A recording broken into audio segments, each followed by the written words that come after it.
Now we want to go on to earthquakes that have been rattling the Bay Area. Just 14 hours after a 4.5 magnitude quake rattled Pleasant Hill, a 4.7 struck near Hollister. Our Len Ramirez begins our team coverage from nearby San Juan Bautista. Len, you started the day in Santa Cruz. Did you feel the earthquake there? Yes, I did. I was in Santa Cruz sitting in a parked car, and it felt like somebody was standing on the bumper and jumping up and down.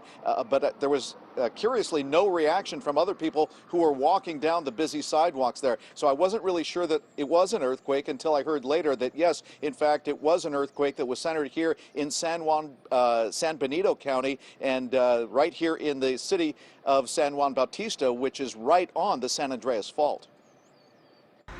At the Windmill Supermarket in San Juan Bautista, the earthquake was not strong enough to knock bottles off the shelves, but it was strong enough to rattle nerves.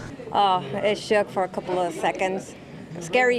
You crazy ladies that lived through the earthquake, huh? At the hair salon next door, there was laughter and relief that the shaking did not do any damage. No, nothing fell. But I was visually watching the leaves and everything shaking. I stepped back into a doorway and actually held on to the doorway. Barbara Moore lives near the earthquake's epicenter in the farm and ranch country just outside of Tres Pinos. There was a jolt, and then there was a little bit of a roll, and then there might have been a little shaking too. It was definitely a little longer than just a hard shake. There was no damage at Mission San Juan Bautista, and although everyone was shaken up a bit, walked to the door frame, and that's when I heard someone outside say, "Hey, it's an earthquake." They also called it a worthy wake-up call. What do you think about this? Kind of freaky that it's 2 days before Loma Prieta anniversary, no? And that is what a lot of people are saying around here because of the October 17th anniversary of the Loma Prieta earthquake. People are thinking about earthquakes and now experiencing them as well. Fortunately, this earthquake, as far as we have been able to tell, that there has been absolutely no damage from it, but just about everyone felt it. Reporting live in San Juan Bautista, Len Ramirez, KPIX 5.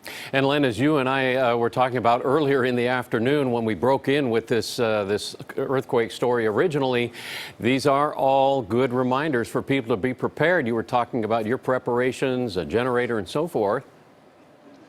Absolutely. You know, we always hear that reminder to be prepared, and I did buy a generator a couple of months ago before I even knew that we would have the blackout or anything like that. Set it up just a couple of days before just to make sure everything's running. Now I'm glad I did, and it's one of those things that you have to keep on updating and make sure that you have kept it running well and there's fuel and you have the right mixture and things like that. So it is something that you have to stay on top of, but as we continue to experience these earthquakes, it's more important than ever to have those preparations. Also the canned food, also the stuff that you can go to in terms of water and groceries and ice and things like that, as well as spare fuel. I mean, there were long lines getting into the gas stations during the power emergency a couple of days ago. You're going to have gasoline to make these generators run and to get around as well. Right, cash up and stash up. All right, Len Ramirez, great advice as always. Yeah. Appreciate your insight.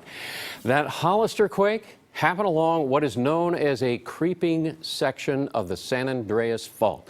That means instead of breaking suddenly, those sections move steadily, releasing strain through regular, what they call microquakes. And despite their proximity in time, seismologists say today's quake was too far away to be related to yesterday's shaker in Pleasant Hill, struck on an unnamed fault line between the Concord and the Calaveras faults.